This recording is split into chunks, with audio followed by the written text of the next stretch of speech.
Hey there, YouTube. How's it going? Nerdy Narwhal here, and I'm back again today for another 6 scale action figure review. Today we're going to be taking a look at the Threezero Edgin Darvis action figure from the Dungeons & Dragons movie Honor Among Thieves. 6 scale fantasy action figures are the bread and butter of this channel. They're my favorite thing to collect, and they are my favorite thing to do reviews on.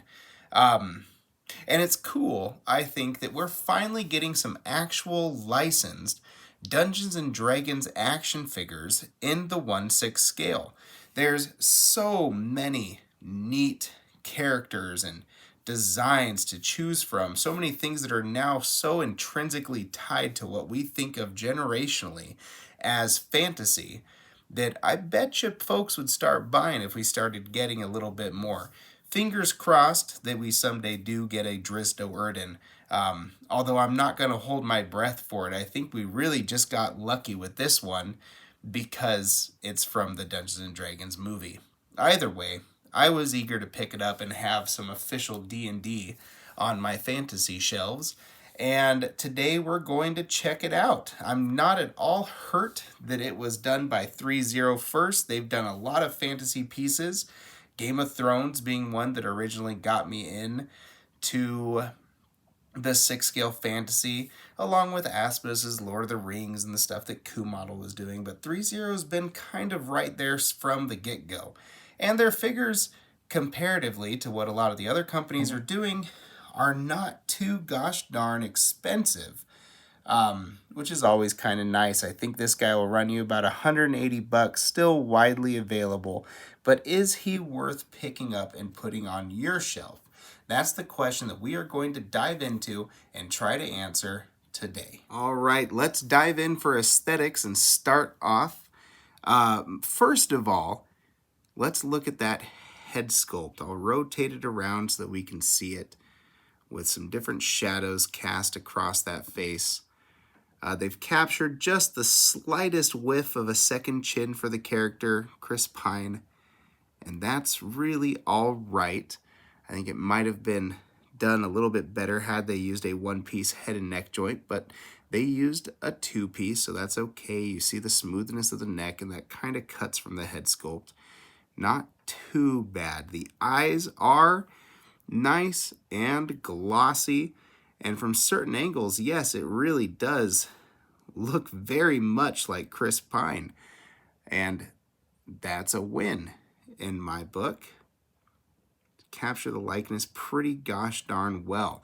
My only thing, and I'm not sure if it's due to how deeply recessed the eyes are or how they gave him a little bit of a squint, but when you're looking at the figure from a distance, right about there, you do lose the eyes almost entirely. They just kind of tend to look like little black voids once you get there or further back. Up close, I think they really do look pretty wonderful. And if you tilt the head sculpt up just a skosh, you might be able to get more distance out of it. But something does definitely get lost from a distance with those eyes, and maybe it's how the light catches the eyes too, right? See how the reflection of the bulb is kind of still stuck in there, giving him a twinkle, but almost making that twinkle go cross-eyed. I can't quite put my finger on it, but it's not absolute. It's not perfect, but it does get the job done. Now let's talk about the aesthetics of the outfit. That is a pretty cool 6-scale outfit. It's layered, it's detailed, and it's generally everything that I kind of want when I'm doing 6-scale fantasy. This jacket is a pleathery material, but it doesn't feel cheap or like something that's going to get destroyed just from being exposed to air anytime soon. It's a decent quality leathery material, pleathery material. And these buttons here, I'm not sure if they're actually functional. He kept his jacket open the entire time in the movie, anyways. No, they're not functional. But those are all just molded plastic, which is really an okay decision for them to make, as it helps them capture, I feel, more detail in there while keeping the price point down. The sleeves accurately pop through from the bottom of the coat, which is kind of a nice thing. And the coat itself has these weird, floofy little details on the side, accurate to what he had in the movie. It wasn't just a regular overcoat. There were some fantastical elements to it. His belt that goes over his shoulder there, also molded plastic. It holds his loot, and his loot has some wonderful fantasy elements to it. I really do like what they did with that loot. And the rest of the outfit, while not necessarily the brightest or most eye-catching piece, is just, pretty neat. It gets the job done. It's not modern at all, but it's kind of hard to pin down just to one single era. It's fantasy, and that's what I signed up for when I pre-ordered this. All right, now let's talk about the accessories that this guy comes with. He's not exactly loaded, but he comes with what he needs, and it's generally pretty good. First of all, you are going to get a pair of, fisted hands. You're going to get your fisted hands, which he's going to come wearing in the box. Not super exciting, but always good if you need your bard to throw a punch. You're going to get a pair of wide gripping hands, which can hold the neck of the loot. But as you can see, I have his particular loot holding hand on already. For the right, you are going to get a loot strumming hand, which is pretty nice. And you're going to get a couple of relaxed hands, which you can also put on the figure. I have his right gripping hand on there currently, which I think works fine for loot strumming also, and his specific loot playing hand for the left there. Looks like he's got a cord, and that works out pretty good for me.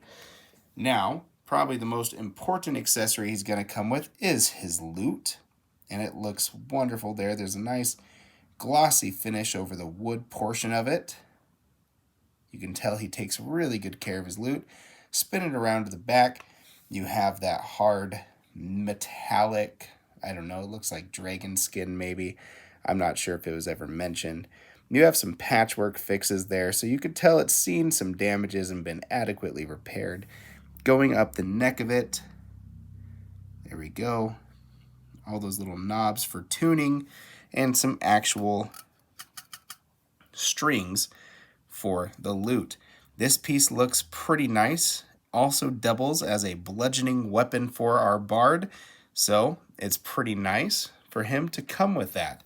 Now, he also comes with, take him off the display base, which you do not get from Threezero, by the way, a dagger that you can pull out of its sheath right there. And now take a look at the box right behind him. There we go. See him holding that dagger nice and tight. Yeah.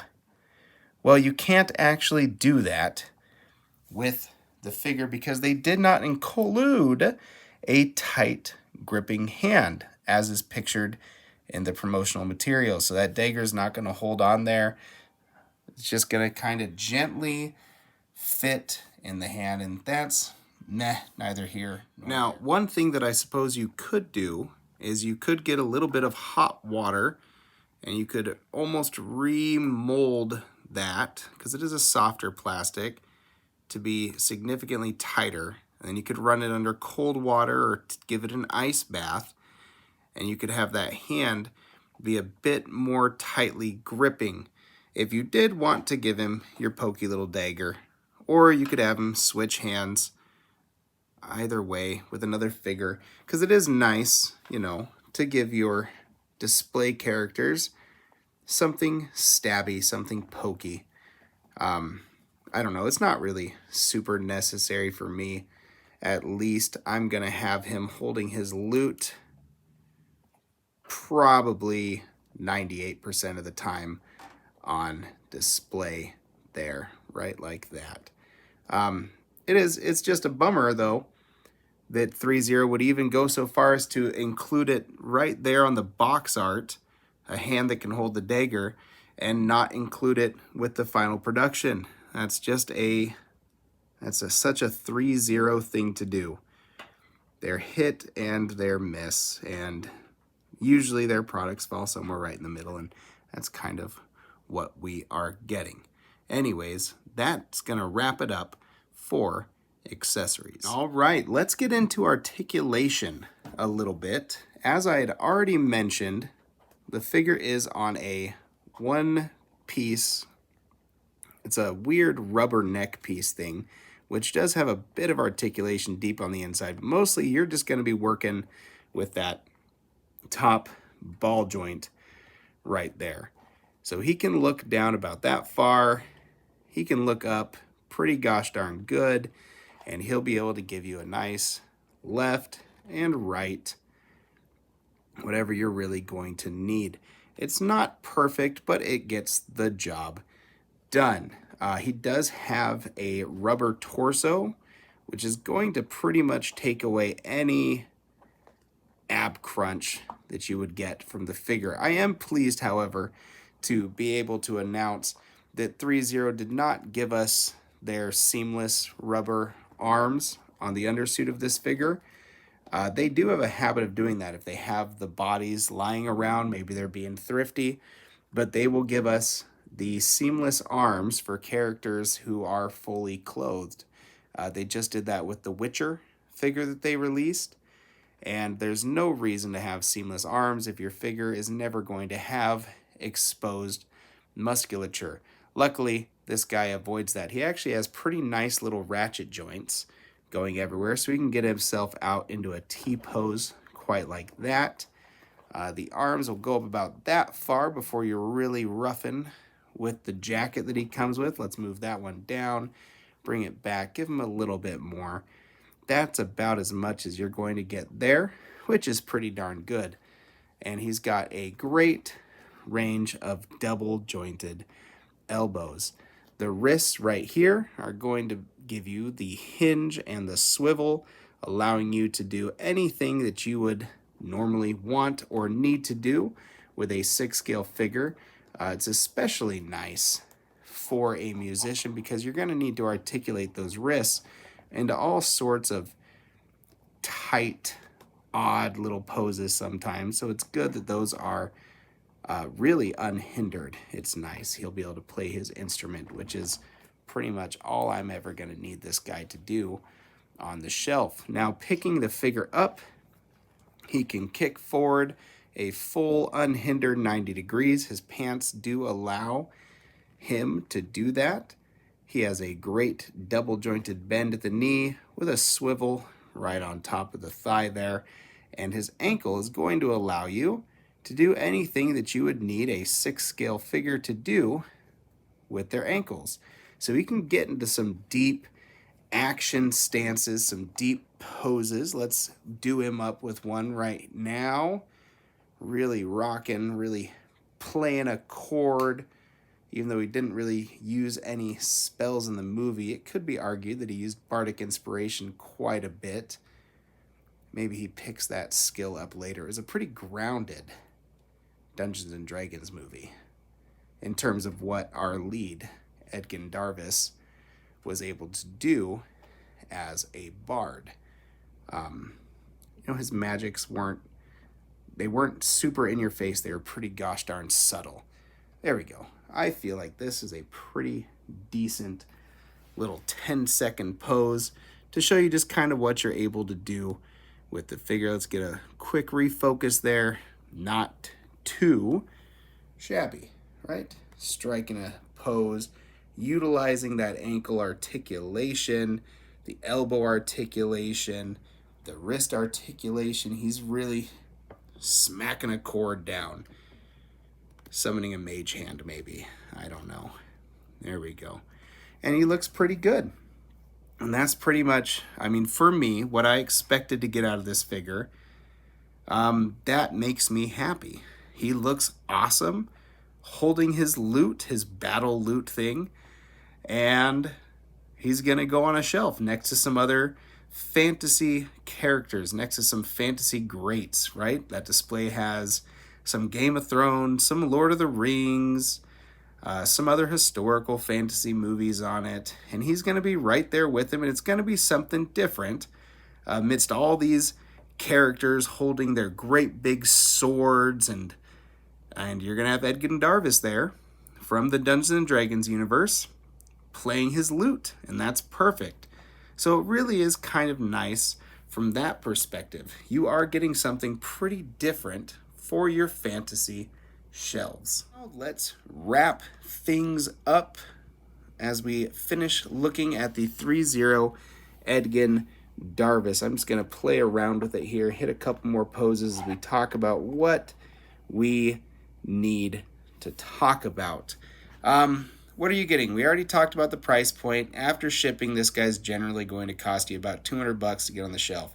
That's pretty good in the modern market, and he is by no means sold out everywhere. He's pretty easy to come by. Now, what that means is, for a little while, you might be able to find a collector desperation selling if they don't like it, and get it for a little bit less than that $180, $200 price point. For a bit of time.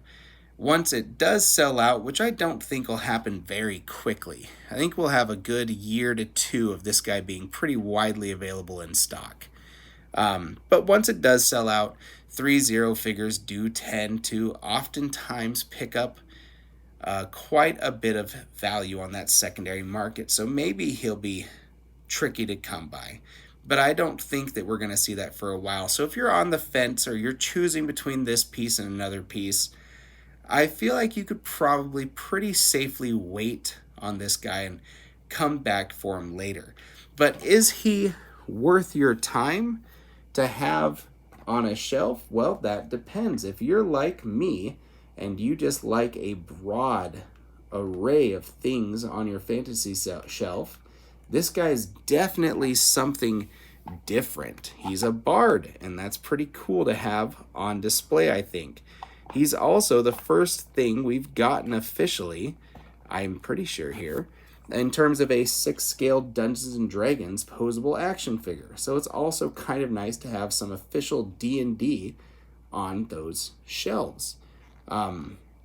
Is it perfect? No. No, not by any stretch of the imagination. But it is pretty good. And it's something different. So with both of those things, and he's cheap.